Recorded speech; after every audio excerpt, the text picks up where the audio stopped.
It's across the something. All right, it's great to be here, and I just want to acknowledge all the people who are here, who I had the pleasure of meeting. First, my colleagues, Senators Klobuchar, Markey, and Smith, small business owners from across the country. We have Dominic Pernomo, owner of Yono's Restaurant in Albany, New York. I've had the pleasure of being there and seeing what a great job he does. We have Beth Beneke, founder and CEO of Busy Baby in Zumbrota. Zumbrota. That's an interesting name.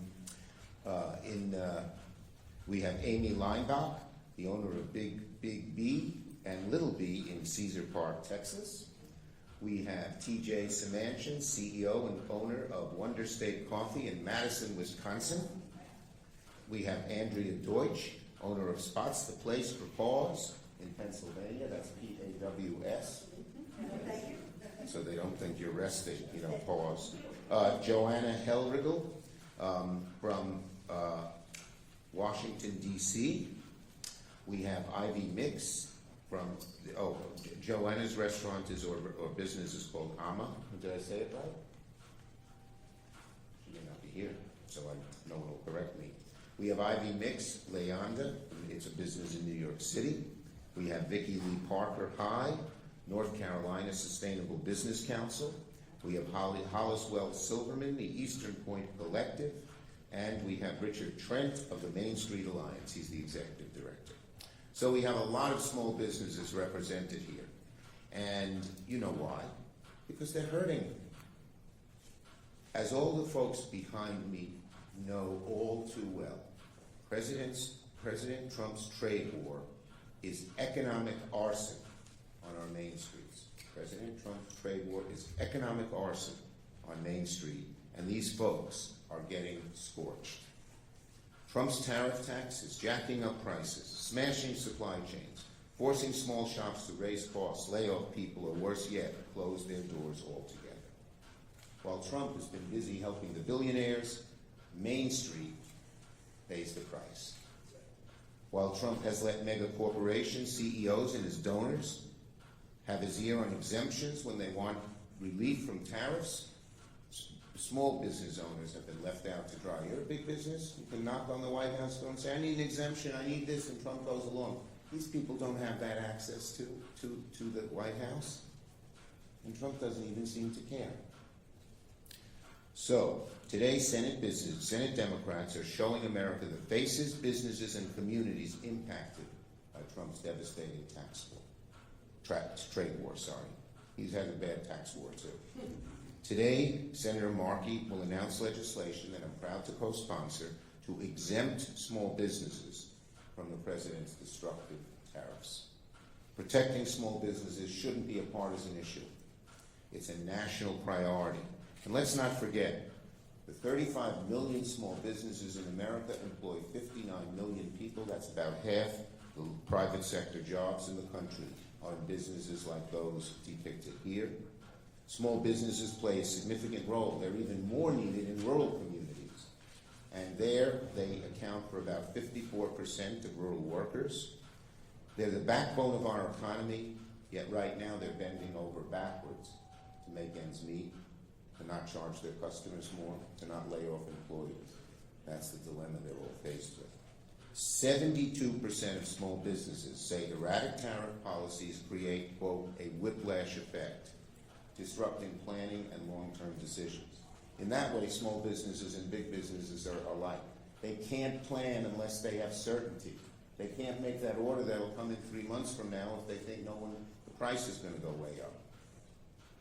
81% of small businesses say, thanks to President Trump's tariff tax, they would be forced to raise prices for consumers, and many indicated they would lay off employees as a direct result of increased costs.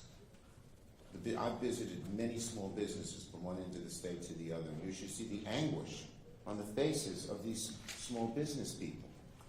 They have put their whole souls, their blood, sweat, and tears into building these businesses, into creating a team of employees, and now they're either going to have to charge their dear customers who they love more, or lay off employees who they cherish. It's an awful decision, an unnecessary decision. Already, employment at the smallest of small businesses has declined by 3%. We've lost 366,000 jobs since Trump took office in these businesses. And not only did Trump put them in an awful spot, he's clueless to the real-world ramifications. He was asked yesterday by Chris Welker, about small business. Trump highlighted, incorrectly I might add, how wonderful tariffs are for big businesses. And he said how he doesn't care one iota about the concerns of small businesses or American families suffering from high prices. He just didn't care. He went on bragging about himself. I watched the clip. When asked if he's considering relief for small businesses, Trump said, quote, "They're not going to need it." He was condescending and dismissive. Well, tell the folks behind me that they're not going to need it, President Trump. Senate Republicans had a chance last week to stop Trump's trade war, but instead, they stood with him. We are giving them another chance now by working with us to take up the Small Business Liberation Act. Senate Republicans' refusal to stop this trade war makes them complicit as Donald Trump in hurting these businesses and millions more across the country. Small businesses are the backbone of this country. It's time for Senate Republicans to grow a backbone and defend small businesses. And our next speaker is my good constituent and owner of Yono's, a great restaurant that has an Indonesian flavor to it that is just top-notch, and that is Dominic Pernomo. Dominic. Thank you, Peter. Good afternoon, everyone. Glad to be here. And just a quick note, Leader Schumer, just want to thank you once again on behalf of our industry for all the work that you did for us, for the Restaurants Act. And that's what's kept us going a lot the last 4 years. On to today's topic. The proposed retaliatory tariffs are disruptive and detrimental to all facets of the restaurant and food service industry, an industry that accounts for $1.6 trillion, or roughly 4% of the entire GDP of the United States. 1 in 10 jobs, 15.1 million in total, is in the food service industry, making it the nation's second largest private sector employer.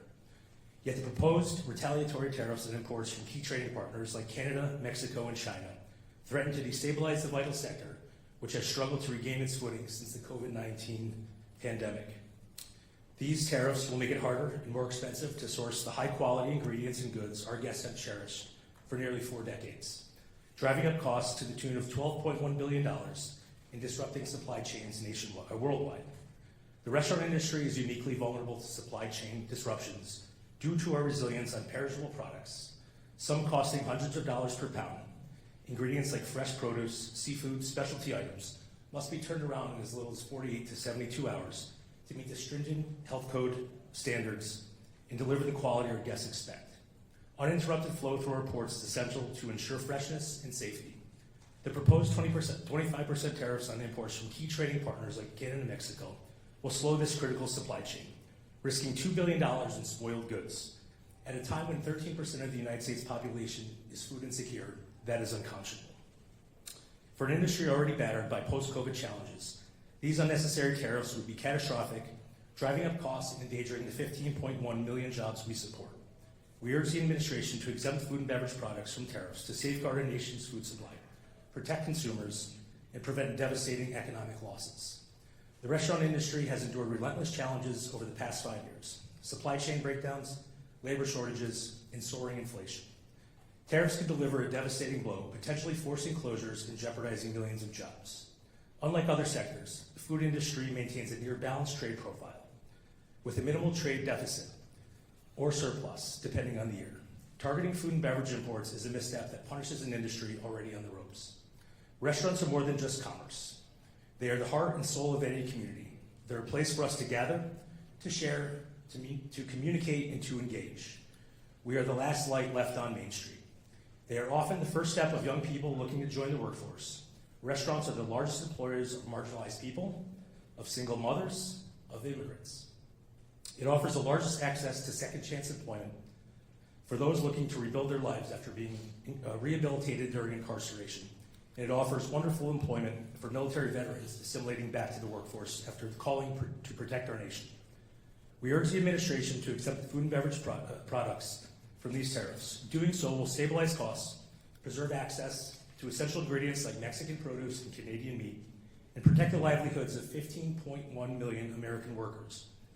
If the administration is truly committed to safeguarding American jobs and strengthening the economy, eliminating these tariffs is a crucial step to secure the future of the food service industry, one of America's most resilient and cherished sectors. Thank you. Thank you, Dominic. Great job. Okay. And our next speaker, and I'm going in the set order here, is, and the set order is here, Senator Amy Klobuchar. Okay. All right. Well, thank you so much, Leader Schumer. Thanks for your leadership on this. Thanks to my colleague, Senator Smith, and mostly thank you, Senator Markey, for having the wherewithal to think of this great idea. Because we are in a whole lot of trouble in general in the economy. We know that. Americans know it when you see the numbers of the president's first 100 days. But it is small businesses and small farms and small ranches that are really going to be bearing the brunt of this. I know, having talked to them, I've just been a bunch of farmers, and they're losing their soybean markets. They don't know what they're going to do. They and the small business owners that are standing here with us today, they do not have a direct dial number for the White House. They do not have the president's cell phone. They are not like a major CEO of a Fortune 500 company that can call and get a meeting with the White House and then get their products exempted. They weren't invited to the J.P. Morgan secret meeting with the Treasury Secretary, where the Treasury Secretary gave them little tips on what was going to be happening here. They're excluded from all of that. And that, in addition to what this is doing to our economy as a whole, to big business, small business, the $4,000 tariff tax for every family, the $200 grocery tax for every family, but the unfairness and the destruction of the competitive marketplace for small businesses will have longer-term effects than anyone can even imagine. So one example of the small business here today is a Minnesotan, and we're really excited. Her name is Beth Beneke. The leader mentioned her. She was this is really like what we call ironic. She was at the Small Business Administration just before this, is that right? To get an award. She's Minnesota's Entrepreneur of the Year. She makes baby equipment for high chairs. That's why it's called Busy Baby, because they throw things off the high chairs. She has just been getting her products on shelves all over in major retailers, and then she is hit by these tariffs. This is a living example where they're giving her an award for her incredible entrepreneurship as a small business, and then they're socking with her with these tariffs that make it impossible to run her business. And with that, I turn it over to Beth.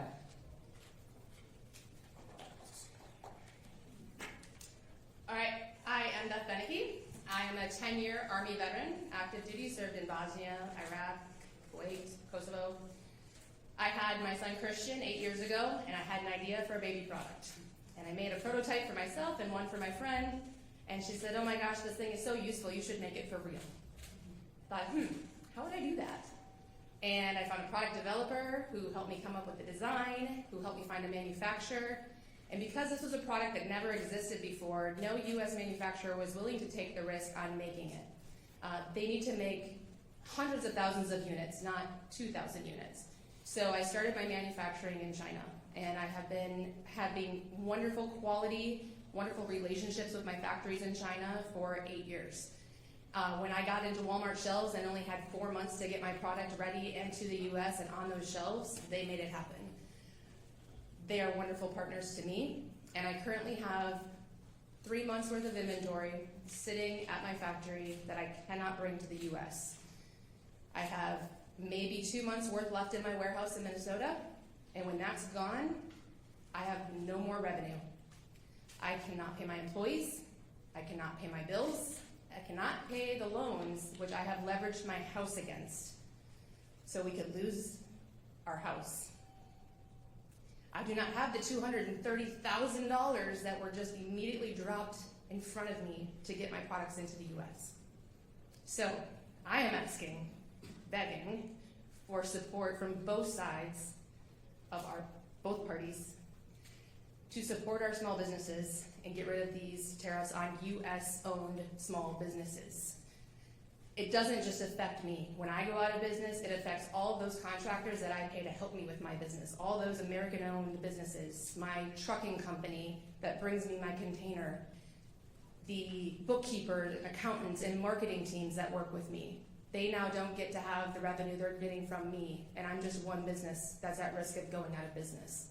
There are thousands of us. So this is hurting more than just people importing from China. Thank you. Well done. Senator Markey, the sponsor of our great legislation. Thank you. Thank you so much. Thank you, Senator Schumer. Thank you for all of our great small business leaders who are here today. This National Small Business Week comes during a time when small businesses are being hit hard by Donald Trump's reckless, unnecessary tariffs, his policies. Trump's tariffs are a disaster for small food vendors like those based out of Commonwealth Kitchen in Boston. Executive Director Jen Fagel is with us today. She told me that she has imports coming in from 15 countries. She's a small business. This is, without question, something that threatens her. Small businesses aren't like Fortune 500 companies. They just can't write it out. They live day to day, week to week, month to month. They just can't wait 3 months, 4 months, 5 months, 6 months, a year for something to get figured out in the White House. They live day to day. And that's why she is seeing price increases. That's why all of the people behind us are seeing containers, basic ingredients, everything from eggs and sugar to vanilla and vinegar all increasing.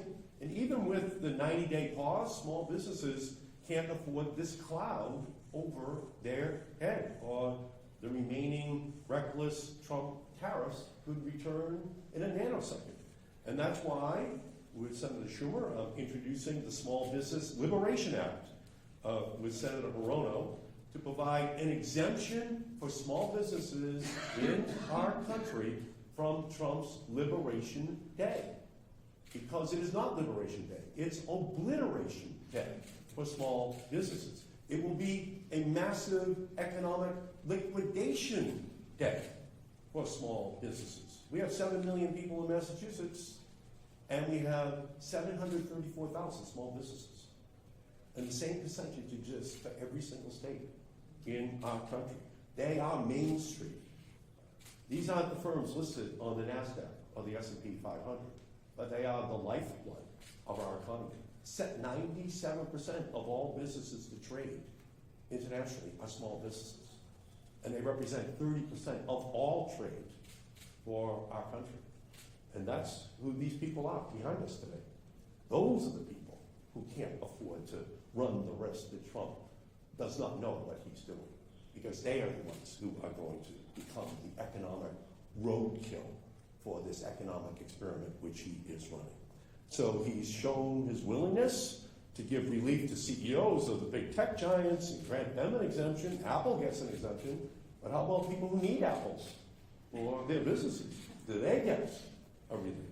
It's only fair to provide an exemption for small businesses that operate on razor-thin profit margins. If Republicans are serious about helping small businesses, they need to stop listening to the ones in their state. They need to stop listening to Rotarians, to Kiwanians, to the Chamber of Commerce, not here in Washington, D.C., but in the small towns and cities all across our nation.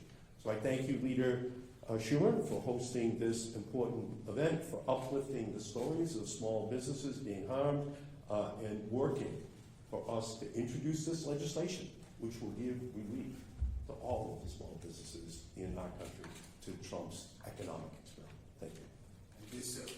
This small business tax that the tariffs bring about affects red states, blue states, and purple states. We are here to welcome Allison Vick, owner of Little Blue Macaron and Little Blue Bakehouse in Raleigh, North Carolina, a purple state if there ever was one. Hi, thank you so much for having us. Thank you for giving us this platform. Like you said, I own a bakery in Raleigh, North Carolina, but we're not just a bakery. We are an incubator kitchen for small bakery businesses. So we house small bakeries that are trying to figure out their place in the economy and in the marketplace. And it is so hard to do that when you're constantly up against a tidal wave of things coming against you, like tariffs, taxes, even the cuts to SNAP, Medicaid, anything that's on the chopping block ultimately affects us. We're already seeing packaging delays, so we're not able to even put pastries in the boxes that we've been using for 2.5 years because our distributors are not sending them to us because they're not able to obtain those items. And these are manufacturers that have US-based products but require things that come from overseas to manufacture their product, so we're not able to receive them. We're seeing increased cost in kitchen equipment. We're just crossing our fingers and hoping that the equipment that we use every day doesn't require a new part and doesn't break down on us because we don't have the ability to wait 3 months to see if we're going to be able to get that or to pay 4 times the amount that we would have paid for that only so many months ago. Small businesses are the pillars of our communities, but we can't support all of the weight. We need help. We need these tariffs to be taken out of the realm of things that we are responsible for. We need your help. Thank you. Great job. Now we have Senator Smith from Minnesota. Good afternoon, everybody. Thank you, Leader Schumer and Senator Klobuchar and Senator Markey for your legislation, and especially thank you to all the entrepreneurs who are here today to tell about how your businesses are affected by this chaos and uncertainty that President Trump's reckless trade war is causing for all of you. My constituent Beth, who is with us today, was just named, as Senator Klobuchar said, Minnesota Small Business Person of the Year, and her baby products were making their way onto the shelves of some of the biggest retailers in the country. She should be celebrating that, but instead, she is worried about keeping her business afloat. And as Beth says, that's heartbreaking, but it is also real. And you can see from the people standing with us today that this is not a political issue for them. This is not about politics. This is about the survival of their businesses, the survival of their dreams. And I think that Beth's story shows us so clearly that the randomness and the chaotic approach to tariffs are putting small businesses like hers and all of these at risk, and they are hurting people's capacity to make payroll and pay rent, and they are hurting our economy, and they are hurting American consumers. And it is ironic that we are celebrating, our Republican colleagues are celebrating National Small Business Week this week, when what is really happening to American small businesses is just a huge challenge. Small business owners, as we know, are resilient, they are creative, and they are constantly trying to figure out how to make it work. But how can you do that when you have no idea of what is around the next corner? You have no idea how you're going to be able to control costs, and you don't have $1 million sitting in your bank account to help you navigate the ups and downs of this chaos that has been unleashed. I think that one of the things that drives me the most crazy about this is that we have big companies like Apple who have a connection in the White House. They know who to call. They have the wherewithal to give $1 million to President Trump's inauguration ceremony. They get seated right up there on the dais on Inauguration Day when the people standing with us today have no capacity to accomplish that. And what happens? Apple gets a carve out, and these guys are left holding the bag. And that is wrong, and we cannot put up with it. Senator Smith, great job. We have 2 more small business people. T.J. Samanchin, from Madison, owner of Wonder State Coffee in Madison, Wisconsin, purple state. And Amy Lineback, owner of Big B, Little B in Cedar Park, Texas, a red state. We're from all over. Thank you, Leader Schumer. So my name is T.J. Samanchin, and we import coffee from farmers from around the world. And right now, I'm facing that all the coffee that we import is going to get hit with a tariff. I think the thing I want to underscore, there's been a lot of words shared, a lot of personal stories shared, but that we here, us small businesses, we are on the front line of these tariffs. We are the ones who are paying it. I had to go to my bank and ask for an additional line of credit just to finance the tariff tax. We are the ones who need to come up with the money, and if we can't come up with the money, and like in Beth's case, our product is at risk. So everything that we buy is now at least 10% more, and I don't know, we have countries that we buy from that are on the reciprocal tariff list. And so I don't even know what the cost of some of my product is going to be. It's going to be shipping to me pretty soon.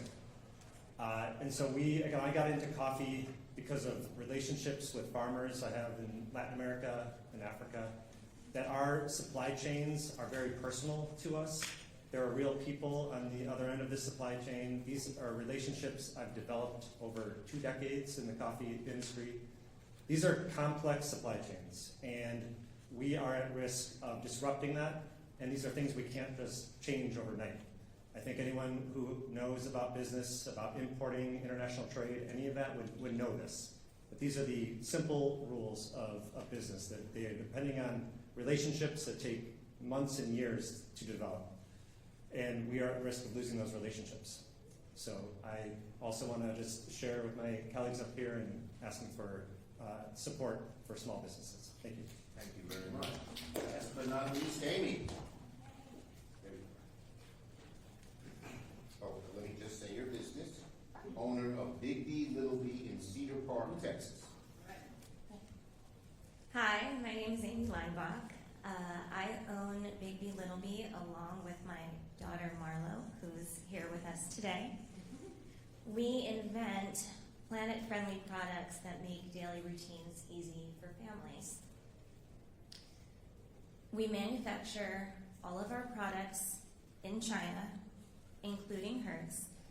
Initially, it was out of necessity because we began manufacturing in the United States years ago, but it wasn't scalable. So we moved to China, like I said, out of necessity, and now we love working with them. They're our friends, they're our teammates. They put their heart and soul and time on the line to support our dreams. So as it stands right now, Marlo and I have a few months worth of inventory. We were one of the very lucky ones to receive a container of inventory at the beginning of March. Now, it feels a little funny to have this particular business strategy, but we intend to stretch that inventory as much as possible by pulling back our advertising and slowing our sales. Why?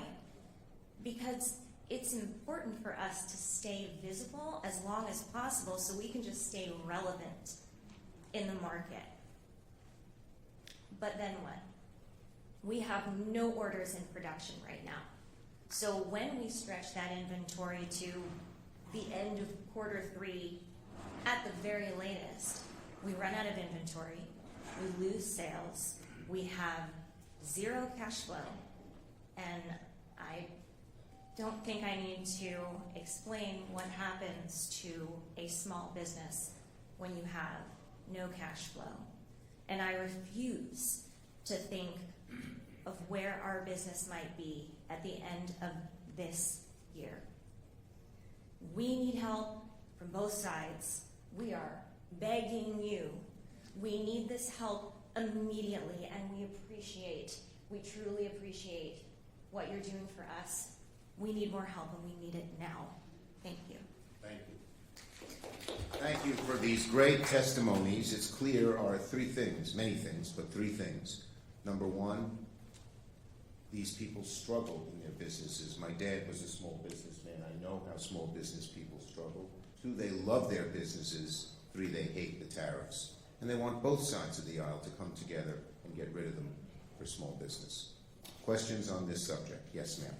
Senator Joni Ernst and Kelly Loeffler, Small Business Administration, are pushing legislation right now that would max out small business loans and double them from $5 million to $10 million. Is this a viable solution to make more capital available Well, the bottom line is, ask these people, they don't want to incur more debt. I didn't have to ask them.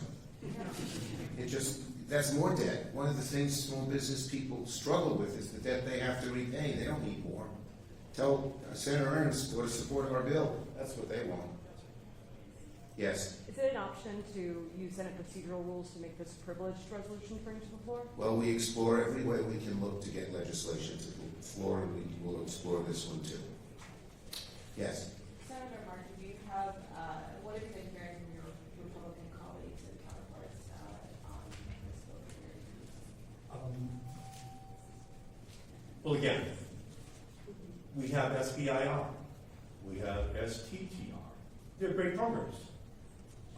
And we're going to try to work with the Republicans to save them. But that's not who these people are. These are people who don't want to have to deal with the Small Business Administration. They just want to be left alone so they can run their businesses that they created by themselves. That's who they are.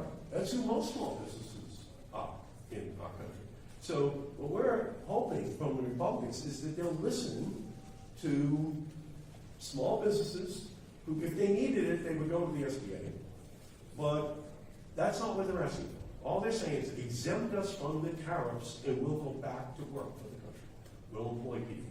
We'll continue to increase the productivity.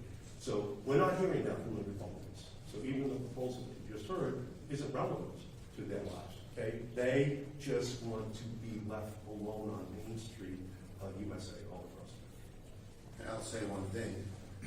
I don't know what we're hearing from our Republicans, but I'll tell you this. Our Republicans are hearing from small businesses across the country because they're really hurting. These people are just such fine people, the backbone of America. And they're hurting for no good reason.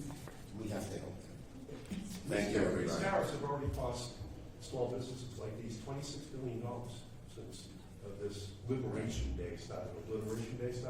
And it can't continue indefinitely. They don't have that. Thank you.